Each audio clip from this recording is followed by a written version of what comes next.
Hobbies are banned. Hobbies are completely banned, and I always seem to find myself getting into a hobby. I don't know why, but I end up doing things that I find fun and entertaining without it being a career.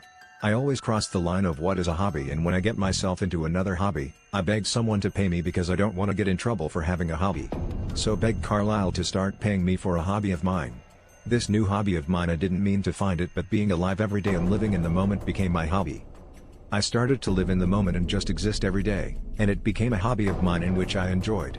Then suddenly I got warnings to ditch my hobby and I became scared. I went to Carlisle and I begged him to start paying me for my hobby, which is living every day. I begged Carlisle to pay me any amount, and doesn't have to be a lot. I just needed some income to turn it from a hobby to a job. Carlisle felt sorry for me and decided to pay me a penny a day for my hobby, which is living in the moment. Then I found another hobby by accident, and this hobby was a little extreme. I used to punish the innocents because they had done no wrong. I don't know why I enjoyed it, but I guess it was because they were innocent. They begged me not to hurt them for being innocent and not doing any crime. The more innocent they were, the more I wanted to punish them for being innocent.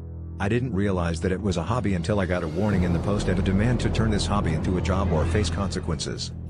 I was panicking again, and once you find a hobby, you can't just stop it, but you have literally got to turn it into a job and get paid. I went to Carlisle and I begged him to turn my second hobby of punishing innocent people into a job. Carlisle was worried about paying me for this, and it might turn him into an accomplice, like a person hiring a hitman. Also, he had to pay me a bit more money to turn this hobby into a job. Carlisle wasn't sure at first, but then decided he will also pay for this hobby, to turn it into a job. Then Carlisle got a warning to let go of his hobby, which is paying me for my hobby. Now he has got to find someone to pay him.